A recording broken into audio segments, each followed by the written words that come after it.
여러분 안녕하십니까? 포포나무 학교입니다. 오늘은 가을이 깊은 10월 19일입니다.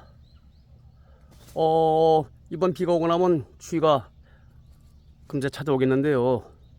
포포나무들도 이렇게 노랗게 단풍이 들어가고 있습니다. 그런데 오늘 영상을 올려서 전하고자 하는 말씀은 이 나무를 보시면 나무들이 다 이렇게 정상적으로 단풍이 들어서 떨어져야 되는데 이 나무 보시면 이파리가 없습니다. 좀 더 가보겠습니다. 여기도 요 두 그루가 이렇게 이파리가 없습니다. 가장 첫 번째 이유로는요, 양분이 부족했다는 겁니다. 유기농 하시는 분들은 비료나 일반적인 TV를 사용하지 못하기 때문에 양분 공급이 많이 좀 모자라죠. 유기농 하시는 분들이. 아니면 유기농에서 쓸 수 있는 양분이 좀 고가입니다. 그러다 보니까 양분 공급이 일반 관행농보다는 많이 부족하기 때문에 유기농 하시는 분들 밭에 가시면 벌써 9월달 후반에 10월 초 되면 낙엽이 다 지고 없습니다. 하지만 관행하시는 분들, 비료 쓰시는 분들은 서해간에서 어린이날 때까지도 이파리가 파랗게 남아 있습니다. 그래서 이렇게, 근데 포포나무 제 농장에 양분이 부족해서 이렇게 다른 나무에 비해서 이파리가 다 떨어진 것도 첫 번째 원인이 될 수는 있습니다. 그런데 양분이 부족하다 그러면 이 모든 나무가 다 그래야 되는데 중간중간 이렇게 나무들이 그렇습니다. 그것은 제가 양분이 부족했던 게 아니라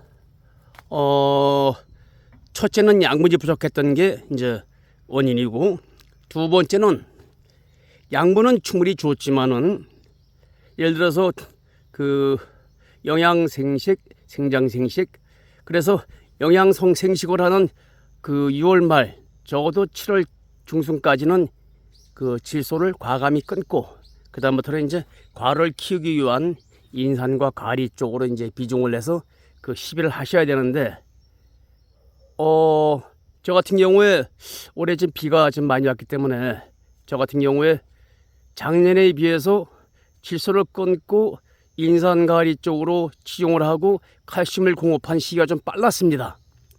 그러다 보니까 비가 계속 올 때 올해 비가 많이 왔고 계속 왔는데, 제가 상주로 귀농한 20년 만에 올해 비가 많이 왔습니다. 비다운 비를 올해 처음 봤는데, 그러다 보니까 양분이 부족한 잎사귀들은 낙엽이 지고 황엽이 들고 그런 수분 과다 현상이 올해 심했습니다.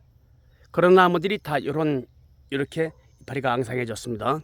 그래서 결국은 시비도 비료나 양분을 줄 때 과를 키우기 위해서, 우리가 이제 포포 남쪽 지방 같으면 8월달 소각을 하시니까 적어도 6월 말까지는 7월 초까지는 양분을 끊고 질소를 끊고 인산가리 쪽으로 해서 과를 키워야 되는데, 너무 빨리 그걸 하시다 보면은 장마철에 양분 부족으로 인해서 낙엽이 많이 질 겁니다. 그래서 과일을 크게 키운다기보다 나무를 보호하고 이런 낙엽을 방지하기 위해서는 앞으로는 계속 이제 큰 비가 계속 올 수도 있기 때문에 너무 일찍 질소를 끊고 인산과다 또는 칼슘 이런 식으로 너무 일찍 과를 키우기 위한 작업을 하지 마시라는 거, 그게 두 번째.